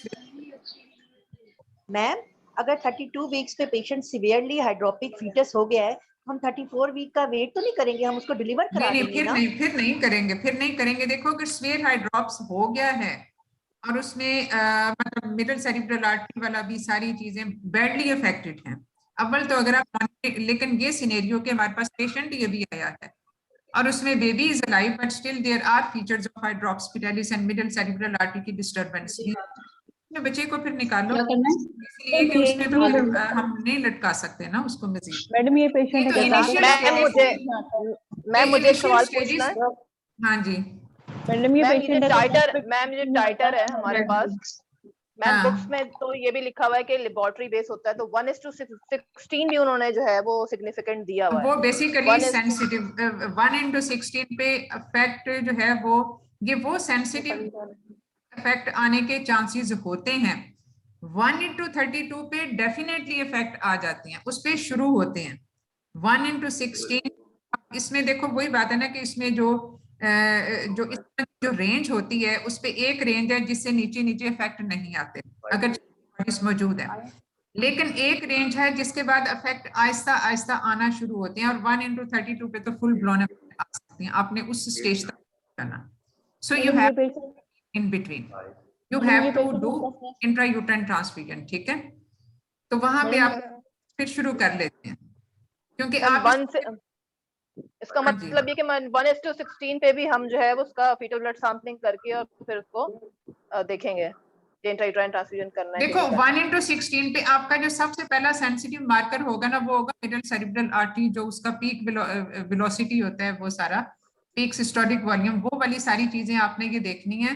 और उसके हिसाब से फिर आगे, क्योंकि पहले ये खराब होगा और उसके बाद हाइड्रॉप्स वाली पिक्चर सामने आएगी।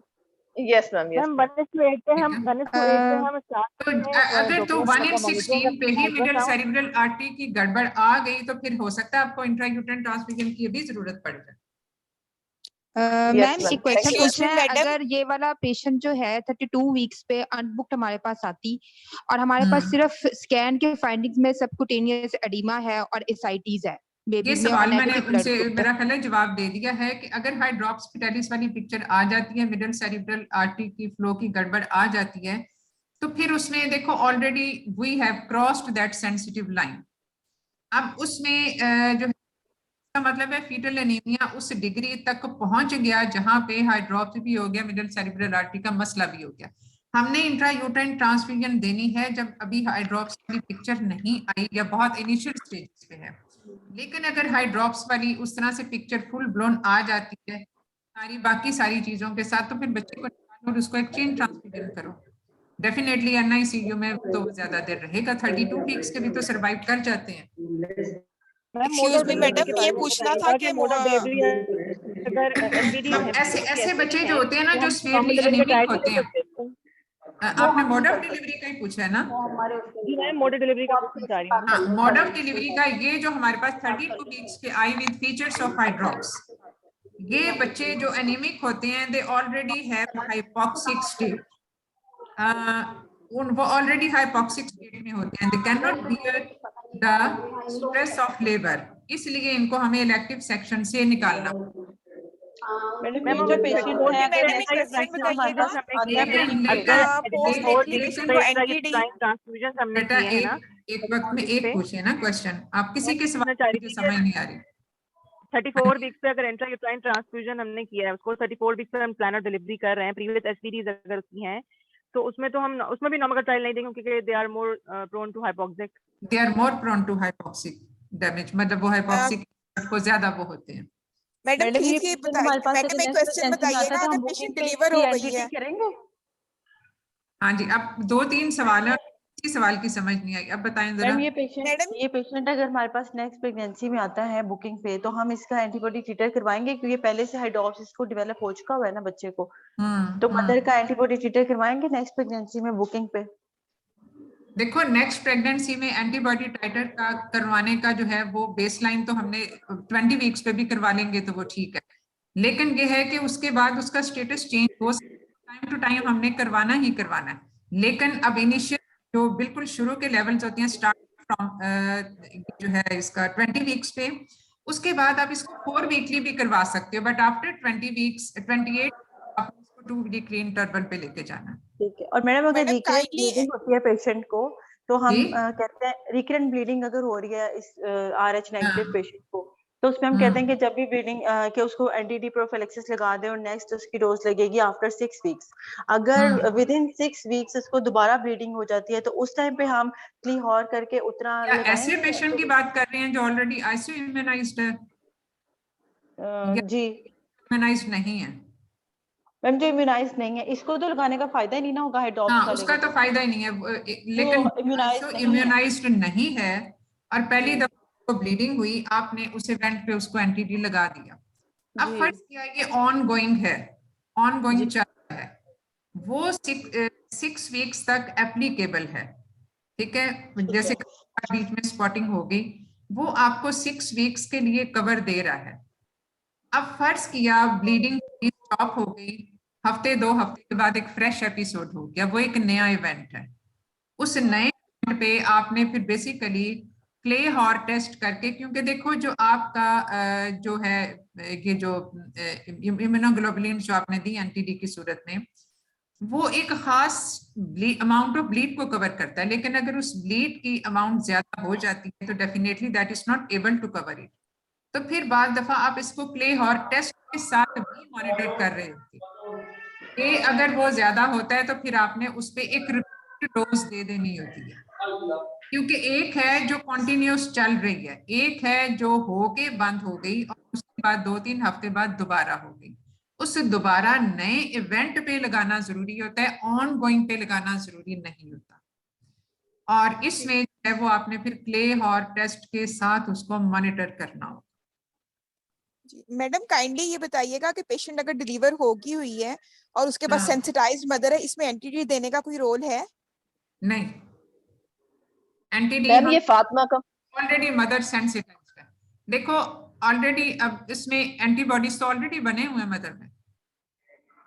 हम एंटीडी में हम क्या करते हैं, एंटीडी में हम एंटीबॉडीज ही दे रहे होते हैं जो कि बच्चे से माँ को आने वाले एंटीजेंस को न्यूट्रलाइज करते हैं। तो जब मदर में ऑलरेडी एंटीबॉडीज हैं और वो आईजीजी टाइप के हैं तो वो उसको कवर कर लेंगे, इसलिए उसको देने का फायदा ही कुछ नहीं है क्योंकि already mother is immunised. Ma'am ये जो मैंने मैम ये आपसे जो क्वेश्चन पेशेंट पूछा फातिमा था की है, तो मैडम वो जो उसका क्लियर नहीं हुआ, मैं जी कुछ जी और हाँ जी पूछना बताइए। चाह रही थी कि जो जी जी 32 वीक्स पे हमारे पास आई है और अनबुक्ड है और उसका सबकुटेनियस एडिमा और एसाइटिस है, तो हाँ ये फुल जी। ब्लोन हाइड्रोप्स की अभी पिक्चर नहीं बनी है, अभी स्टार्ट है। जब स्टार्ट होता है तो उसमें ये दोनों चीजें सबसे पहले प्रेजेंट करती हैं। अगर हाँ अगर पेशेंट अगर का तो फर्ज किया हाँ मैं पूछना ठीक चाह रही है। हूँ, पेशेंट का एमसी डॉक्टर हमारे पास नहीं है, टाइटर भी नहीं हुआ क्योंकि अनबुक्ड है। अब इस बेस पे हम इसको डायरेक्ट इंट्रायूटाइन ट्रांसफ्यूजन के लिए रेफर कर देंगे, ट्रांसफ्यूज करवा के फिर हम इसको 34 तक लेके जाएं और 34 पे डिलीवर कराएं, तो इज इट पॉसिबल? अब इसमें 2-3 चीजें हो सकती हैं। 32 वीक्स पे अनबुक्ड आई जिसका कुछ नहीं पता, आपने पहली दफा अल्ट्रासाउंड करवाया तो अल्ट्रासाउंड पे हाइड्रोप्स की फीचर आ गई, मदर इज नेगेटिव, ठीक है। अब उसमें अब देखो मदर नेगेटिव है, बच्चा अगर उसमें हाइड्रोप्स वाली फीचर है, अब हो सकता है बिल्कुल इनिशियल फीचर्स। अब इनिशियल फीचर को आप कैसे डिफाइन करोगे? फीचर में अगर फर्ज किया ये पेरिकार्डियल एफ्यूजन तो जरा देर की बात है। अगर ये स्कैल्प उडीमा आ जाता है तो oedema is a feature of severe fetal anaemia. Oedema तभी होता है ना, आम नॉर्मल बच्चे में तो नहीं होता, लेकिन जब फीटल एनीमिया होता है तो फीटल एनीमिया की डिफरेंट डिग्रीज होती हैं। माइल्ड एनीमिया पे ये फीचर्स नहीं आते, फीटल एनीमिया पे ये फीचर्स आना शुरू हो जाते हैं। अब इसमें अब 2-3 चीजें हैं कि आप या तो इसका एंटीबॉडी टाइटर करवा लो, मिडिल सेरिब्रल आर्टरी फ्लो करवा लो, और ये चीजें आपको चाहिए होती है बिफोर इंट्रायूट्राइन ट्रांसफ्यूजन। आप इसको ऐसे नहीं कर सकते क्योंकि मिडिल सेरिब्रल आर्टरी का जो पीक सिस्टोलिक जो वॉल्यूम होता है बेसिकली उसके ऊपर डिसाइड होता है कि इसको इंट्रायूट्राइन ट्रांसफ्यूजन लगनी है या नहीं लगनी। ये एक नॉन इंटरवेंशनल तरीका होता है। दूसरा ये होता है कि कोर्डोसेंटेसिस करके फीटल हीमोग्लोबिन देखो, अगर वो एक खास लेवल से नीचे है तो उसको इंट्रायूट्राइन ट्रांसफ्यूजन कर दो। Intrauterine transfusion and cordocentesis is not a joke. ये एक अच्छी खासी इसके साथ कॉम्प्लिकेशन होती है और ये एक कॉस्ट इफेक्टिव भी नहीं है। So at least determine the middle cerebral artery flow, उसका पीक सिस्टोलिक वॉल्यूम देखो कि अगर वो रेज्ड है तो फिर ही आप उसको इंट्रायूट्राइन ट्रांसफ्यूजन के लिए आगे आपने रेफर करना है। और उसका जो एंटीबॉडी टाइटर तो जाहिर है थोड़ा सा वेरी भी कर सकते हैं, बाद दफा एंटीबॉडी टाइटर लो पे भी ये इफेक्ट आना शुरू हो जाते हैं। That depends upon many things, उसका जो इम्यून रिस्पॉन्स है वो कैसा है और वो सारी चीजों पे भी। तो इसलिए इसको आपने एज इट इज आप इसको डायरेक्ट इंट्रायूट्राइन ट्रांसफ्यूजन के लिए नहीं भेज सकते। ये आप माइल्ड हाइड्रॉप्स का बताया ना मैम कि जिसको माइल्ड मैं हाइड्रॉप्स वही तो कह रही हूँ, माइल्ड हाइड्रॉप्स मैम कैसे करोगे आप? सबसे पहले मुझे ये बताओ कि how you will differentiate a mild hydrops from moderate hydrops. मुझे पहले इस सवाल का जवाब दें। डॉक्टर वो तो फीचर्स हम देखेंगे ना, फीटस में स्कैल्प एडिमा है, सेल pericardial. Is there any categorization classification for that? नहीं है, इसमें क्लासिफिकेशन उस तरह से नहीं होती, इसमें डिग्री की डिफरेंशिएशन नहीं होती, इसमें सेवेरिटी की वो उस तरह से वो हम वो नहीं कर रहे होते।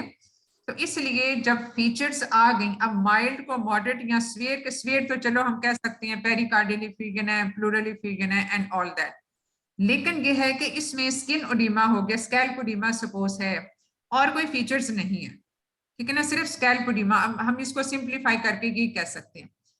और उसके साथ फिर भी आपने मिडिल सेरिब्रल आर्टरी फ्लो करना है, उसके बगैर आप कैसे आगे चलोगे? Middle cerebral artery flow definitely आपको एक उसकी जो एक डेफिनेट वैल्यू है वो डिटरमिन करनी है, उसकी वैल्यूज होती हैं। वो ऐसा नहीं होता कि इसमें मिडल जैसे एसटी रेशो की वैल्यू होती है 3 है, 4 है, 5 है, 6 है, वैल्यूज हैं। इस तरह मिडिल सेरिब्रल आर्टरी फ्लो की भी कुछ वैल्यूज होती हैं कि कितना मल्टीपल ऑफ मीडियन रेज्ड है ये, उस पे उसकी सेवेरिटी को हम असेस करते हैं, जज करते हैं, और उसके हिसाब से फिर ये डिसाइड होता है इंट्रा, क्योंकि इस पे फिर बेस किया जाता है, ये एक बेसलाइन पैरामीटर हो जाएगा कि आफ्टर इंट्रा यूट्राइन ट्रांसफ्यूजन, और ये जो इंट्रा यूट्राइन ट्रांसफ्यूजन करते हैं वो हमेशा pre transfusion and post transfusion middle cerebral artery flow के पैरामीटर को डॉक्यूमेंट करते हैं। अपार्ट फ्रॉम एंटीबॉडी टाइटर तो एक और चीज है, लेकिन उसमें मिडल सेरिब्रल आर्टरी के पैरामीटर डॉक्यूमेंट किए जाते हैं कि प्री ट्रांसफ्यूजन इतना था और पोस्ट ट्रांसफ्यूजन ये इतना है, और उसके ऊपर ही वो मॉनिटर होता है और उसके ऊपर ही दोबारा से ट्रांसफ्यूजन डिसाइड भी होती है। ठीक है, तो इसलिए हम ये करेंगे। अब दूसरा सिनेरियो ये है कि ये ग्रॉसली अफेक्टेड है, उसमें तो हमने बच्चा निकाल लेना है, लेकिन अगर माइल्ड वाली आप बात कर रही हो, सो कॉल्ड माइल्ड, जिसमें सिर्फ स्केलपोडीमा ही फर्ज किया है, तो उस सूरत में फिर आप मिडल सेरिब्रल आर्टरी फ्लो करवा के फिर उसके बाद go ahead for intrauterine transfusion, then there is a role for intrauterine transfusion. Ma'am grossly hydropic तो हम मिडल सेरिब्रल आर्टरी करानी चाहिए ना, एक तो कराना चाहिए। बिल्कुल करवानी चाहिए, बिल्कुल करवाने। मैंने वही बताया ना कि जो ट्रांसफ्यूजन अभी रिसेंटली हमने अपने एक पेशेंट का करवाया था, she was having a twin pregnancy, she was negative, previous no live issue, 2 थे उसके no live issue, and husband was positive. एक बच्चे जो out of the twins 1 baby died in utero at 26 weeks, और वो हाइड्रॉप्स वाली feature के साथ था, and this was a challenging case कि सेकंड बेबी को अब हमने लेके आके चलना है। She was desperate to have an alive baby. तो दूसरे हमने फिर इसी तरह से उसका सारा जो है वो वीकली हमने अल्ट्रासाउंड करवाया, वीकली उसकी एंटीबॉडी टाइटर करवाई, because there was an affected baby inside utero. उसमें तो और ज्यादा चैलेंजिंग सिचुएशन हो जाती है। फिर ये मिडिल सेरिब्रल आर्टरी फ्लो ये एट अराउंड, जो मुझे याद है, वो तकरीबन 30 वीक्स पे रेस होना शुरू हुआ, और 30 वीक्स पे जब ये रेस होना शुरू हुआ तो इसका मेरा ख्याल है ये 2.5 तक गया था। 2.5 जो है ये जो मल्टीपल्स ऑफ, हाँ, तो ये तब गया। फिर हमने इसको इंट्रायूट्राइन ट्रांसफ्यूजन के लिए रेफर किया, इंट्रायूट्राइन ट्रांसफ्यूजन इसकी हो गई। फिर उसके बाद सेरिब्रल आर्टरी फ्लो को उन्होंने डॉक्यूमेंट कर दिया, which was normalised according to that gestation. फिर उसके बाद उसको 2 हफ्ते बाद फिर इंट्रायूट्राइन ट्रांसफ्यूजन की जरूरत पड़ी, and we delivered that baby at 34 weeks. उसके पहले नॉर्मल डिलीवरीज थी, लेकिन by caesarean section the baby was taken out, और उसके उसको NICU में रखा, और उसके बाद उसको एक्सचेंज ट्रांसफ्यूजन 2 दफा देनी पड़ी, and the baby was alive. That was a success story. एक बड़ा चैलेंजिंग केस था ये, माशाल्लाह मैम। तो मैम मैंने ये पूछना था, अगर हमारे पास MCA डॉपलर पे एनेमिक आ जाए बेबी, सॉरी मुझे दोबारा से बेटा अगर हमारे पास, हाँ जी दोबारा से बताएं जी बेटा, बताइए। MCA डॉपलर पे हमारे पास एनीमिया आ जाता है, लेकिन उसका जब हम कार्डोसिंथेसिस करते हैं तो हेमाटोक्रिट इज मोर देन 30, तो क्या ये ट्रांसफ्यूजन की इंडिकेशन होगी? मतलब ये एक क्वेश्चन था किसी बुक में। देखो हमें इसमें डेफिनेटली ये दोनों चीजें मैच नहीं कर रही, इसलिए कि जहां पे भी फीटल एनीमिया होगा और हेमाटोक्रिट उसकी रिड्यूस हो जाएगी, वहां पे middle cerebral artery flow trace नहीं होगा। क्योंकि देखो मिडिल सेरिब्रल आर्टरी फ्लो का जब भी उस पे जो अल्ट्रासाउंड करने वाले जो उस पे रिपोर्ट देते हैं, वो हमेशा उसके साथ लिखती हैं कि as for this gestation, as I told, जो मैंने अर्लियर, कि middle cerebral artery flow vary करता है फ्रॉम जेस्टेशन टू जेस्टेशन। इसी वजह से IUCR में middle cerebral artery flow second trimester में या अप टिल 32 वीक्स बहुत रिलायबल मार्कर नहीं होता IUCR के केसेस में, लेकिन ये the only reliable marker in RH affected babies. तो इस वजह से इसको according to gestational time period, अब इसमें हो सकता है कि कैलकुलेशन में मसला हो, वरना अदरवाइज अगर फीटल एनीमिया इतना है तो middle cerebral artery flow effect होगा ना, अदरवाइज कैसे हो सकता है? जी मैम, क्योंकि मैम इंडिकेशन ऑफ ट्रांसफ्यूजन 30 का कट ऑफ हुआ है। जी 1:8 के टाइटर मैम से मैम इसको हम इंडिकेशन इस तरह से लेके चलेंगे ना कि वीकली जो है वो अल्ट्रासाउंड इसमें स्कैन भी करवाने 1:8 वाला चूंकि बहुत सिग्निफिकेंट नहीं है, उस पे 27 है, तो अभी हम 2 वीकली भी करवा सकते हैं। तो 2 मैडम हर वीकली एंटीबॉडी टाइटर, और अल्ट्रासाउंड जो है वो वीकली या 2 वीकली? अल्ट्रासाउंड पे भी अगर सारा कुछ ठीक है, कोई मसला नहीं है, तो भी वो इनिशियली 2 वीक्स के बाद कर सकते हैं। लेकिन मैम अगर अल्ट्रासाउंड फीचर्स अगर आ जाते आफ्टर हैं 2 weeks, after 2 ultrasound weeks features अगर हाँ जी, अगर अल्ट्रासाउंड अल्ट्रासाउंड फीचर्स अगर आ जाते हैं ma'am, then you have to act quickly, फिर तो डेफिनेटली जो है वो उसमें आपको मेरी सारी बातें से फ्रीक्वेंसी चेंज हो जाएगी, फिर उसकी वो तो चीजें सिचुएशन ही फिर सिनेरियो चेंज हो जाता है।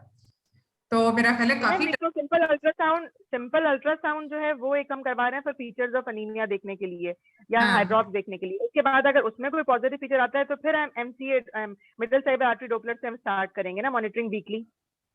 देखो ये अब ये भी सिनेरियो बेस्ड है। अब देखो इसमें अब हमें अगर हम इस केस के रेफरेंस से बात करें जो हमने अभी डिस्कस किया है, तो ये एक अफेक्टेड मदर है जिसका एंटीबॉडी टाइटर पॉजिटिव है, अगरचे वो बहुत कम लेवल्स पे हैं। तो इसमें एंटीबॉडी टाइटर के रेज होने के चांसेस, देखो जो फीटो मैटरनल हेमरेज है, बच्चे से माँ में ब्लड का आना, वो that increases as the gestation progresses, यानी ये फर्स्ट ट्राइमेस्टर में बहुत कम, सेकेंड ट्राइमेस्टर में उससे ज्यादा, और थर्ड ट्राइमेस्टर में in up to 30% of cases में ये फीटो मैटरनल हेमरेज हो रहा होता है, यानी थोड़ा बहुत बच्चे के जो रेड ब्लड सेल्स हैं वो माँ में जा रहे होते हैं। तो इस वजह से antibody titer sometimes very rapidly goes on, मतलब वो उसका एलिवेट हो जाता है। तो इसलिए जो थर्ड ट्राइमेस्टर पे जाके ये हमारी मतलब खास तौर पे ये 28 वीक्स ऑनवर्ड हमारी फ्रीक्वेंसी चेंज हो जाती है, चाहे वो अफेक्टेड चाहे वो हमें इनिशियली पैरामीटर ठीक भी हो। इस पे हमने 2 वीकली इनिशियली इसलिए किया कि एक तो टाइटर लो था, एक वो 27 वीक्स पे है अभी, तो पहला कम से कम अल्ट्रासाउंड जो जिसपे हमें कुछ भी नहीं वो सारा उसके बाद जो अगला अल्ट्रासाउंड है वो हम 2 हफ्ते के बाद कर सकते हैं। उसके बाद हो सकता है हम अपनी फ्रीक्वेंसी चेंज कर दें as for that gestation and as for the initial ultrasound findings and as for antibody titer. ठीक है, तो मिडिल सेरेब्रल आर्टरी कैसे करके हम करवाएंगे ना कि इसमें अल्ट्रासाउंड वो तो that will be part of that is an essential part of that ultrasound। और सबसे अल्ट्रासाउंड फीचर्स सिंपल अल्ट्रासाउंड भी करवा रहे हैं और एमसी करवा रहे हैं। ये तो बेटा उसका हिस्सा होगा, एसेंशियल हिस्सा, मैंडेटरी डॉक्यूमेंट, मैंडेटरी चीज है जो उसमें हमने देखनी है। ठीक है मैम, मुझे आपसे कुछ कहना है कि thank you ma'am, you always welcome और address our queries very well. Thank you, जज़ाकल्लाह, ऑलवेज बी हैप्पी, आमीन। ओके, बस आप सबके लिए दुआएं, बस आप सब लोग पास हो जाओ। मैम एक लास्ट क्वेश्चन प्लीज। आमीन। मैम एक लास्ट क्वेश्चन प्लीज। मैम जो एनीमिया का है, जब हम पहले करते होते कि एनीमिया का सब कुछ रेड ब्लड से इंडिसेस वगैरह कम आए हैं तो हम मांगते होते थे सीरम फेरेटिन कम आता था तो डायग्नोस हो जाता था आयरन डेफिशिएंसी, अगर वो ज्यादा आता था तो हम HB इलेक्ट्रोफोरेसिस मांगते थे। लेकिन जो SOGP की न्यू गाइडलाइन है उसमें लिखा हुआ है कि 30 से 100 अगर फेरेटिन का लेवल आए तो आपने आयरन स्टडीज करानी है, और अगर 100 से ऊपर आए तो आपने HB इलेक्ट्रोफोरेसिस कराना है। अब हमने नया वाला जो पैटर्न है SOGP की, इस वाले बात को फॉलो करना है या हम पुरानी बात को फॉलो करें? देखो जो लेटेस्ट गाइडलाइन है आपने उसको फॉलो करना है, सिंपल एज दैट। लेकिन एज पर योर क्वेश्चन, जो सीरम फेरेटिन जो है वो सिर्फ हमें आयरन स्टोर ही नहीं बताता, but it is an active reactant, infection reactant, यानी ये जब कोई इन्फेक्शंस होते हैं तो उसमें ये एक जो है वो एक एक्टिव इंग्रेडिएंट के तौर पे सामने आता है in cases of infections, acute infections खास तौर पे। यही अगर तो अनीमिया है, पेशेंट इज एनीमिक और RBCs इंडिसेस सारे के सारे जो हैं वो उसके कम हैं, लेकिन serum ferritin on the contrary is raised above 100, always go for screening for infection, जो कि आप C रिएक्टिव प्रोटीन के साथ करवाते हो, टू रूल आउट को इंसिडेंट इन्फेक्शंस। ठीक है, क्योंकि अगर तो सीरम फेरेटिन रेज्ड है और अगर सारे जो RBCs इंडिसेस हैं वो कम हैं तो it doesn't fit into the picture of haemoglobinopathies. लेकिन अगर सीरम फेरेटिन रेज्ड होगा तो उसके साथ MCHC भी नॉर्मल होगा। ऐसा नहीं होगा कि उसमें फिर सारे RBCs इंडिसेस जो हैं वो कम हो जाए, क्योंकि सीरम फेरिटिन रेस होने का मतलब ये है कि स्टोर्स आर फुल, और स्टोर्स फुल होने का मतलब ये है कि MCHC will be okay, and that becomes the picture of haemoglobinopathy, जो जिसमें ज्यादा कॉमनली बीटा थैलेसीमिया ही है। और दूसरी चीज ये कि जैसे इन्होंने हमें बताया था इसका इलेक्ट्रोफोरेसिस का इस पेशेंट में, अब ये ग्रेविडा 4 पैरा 2 है, हीमोग्लोबिन इलेक्ट्रोफोरेसिस 9.9 पे है, तो ये इस पे इतना फिट नहीं बैठता। सीरम फेरिटिन भी इसकी 10 है। अगरचे बार दफा थैलेसीमिया में भी अगर न्यूट्रिशनल डेफिशिएंसी बार दफा ओवरलैप कर जाती है, ये जो आयरन डेफिशिएंसी एनीमिया है ये ओवरलैप कर सकता है पिक्चर ऑफ बीटा थैलेसीमिया भी, तो उस सूरत में भी जो है ये थोड़ी सी कंफ्यूजिंग या ओवरलैपिंग पिक्चर आ सकती है कि थैलेसीमिया होने के साथ साथ सीरम फेरिटिन भी लो आ सकता है, आरबीसी इंडिसेस भी सारे के सारे लो आ सकते हैं, तो ये ऐसा हो सकता है, बोथ पिक्चर कैन कंबाइन। लेकिन ये नहीं हो सकता कि सीरम फेरिटिन जो है वो इतनी ज्यादा रेस्ड हो और MCHC नॉर्मल आ जाए। तो ये जो है इसको जरा थोड़ा सा जो है वो थोड़ी सी आपने सम अप करना होता है डिफरेंट डेटा को, एक यानी जो डेटा इंटरप्रिटेशन वाली चीज है ना, आपको एक डेटा दिया हुआ है, आपने उसकी एक कंबाइंड पिक्चर बनानी है कि अब इससे बेसिकली पिक्चर क्या बन रही है, तो वो क्लिनिकल स्किल समझी जाती है। मैम एक्चुअली जो SOGP की गाइडलाइन में एक बॉक्स बना हुआ है ना, उसमें उन्होंने MCHC डिक्रीज और नॉर्मल करके फेरेटिन को आगे बताया हुआ है, और फेरेटिन के आगे पे उन्होंने 100 से ज्यादा 30 to 100 कहा हुआ है। तो उसमें जो बॉक्स में MCHC है ना, वो नॉर्मल भी हो सकता है और डिक्रीज भी हो सकता है। इस दोनों केसेस में उन्होंने HP अगर डिक्रीज हो, किया हुआ अगर ठीक है वो भी ठीक है, वो अगर MCHC नॉर्मल होगा, गो फॉर हीमोग्लोबिनोपैथी स्टडीज। अगर ये MCHC कम होगा तो फिर then go for evaluation of infections, फिर आपने CRP करवाना है, सी रिएक्टिव प्रोटीन्स करवानी है, क्योंकि देखो ये तो हो सकता है कि एनीमिया की, आयरन डेफिशिएंसी की एनीमिया की पिक्चर ओवरलैप कर जाए पिक्चर ऑफ बीटा थैलेसीमिया की भी। लेकिन देखो एक कॉमन सेंस की बात है ना, 100 अगर फर्ज किया सीरम फेरिटिन है, ठीक है, 100 तकरीबन के 300 तक ऊपर जाती है नॉर्मल जो उसकी रेंज है, लेकिन उसमें MCHC फिर डिक्रीज कैसे हो सकता है, उस पर फिर MCHC भी नॉर्मल होना चाहिए। मेरा पॉइंट समझे या नहीं समझे? ओके, इस पॉइंट मैम हम समझ गए कि मजीद डिटेल में जरा कंसीडर कर लेंगे। इस पे आप दोबारा से जाके गौर करो, और फिर हम इसको डिटेल में हम बाकियों का भी व्यू पॉइंट ले लेंगे और इसको हम मजीद अगली दफा डिस्कस कर लेंगे। मैडम एक लास्ट क्वेश्चन मैम ये ग्रुप में मैं शेयर कर दूंगी ये गाइडलाइन।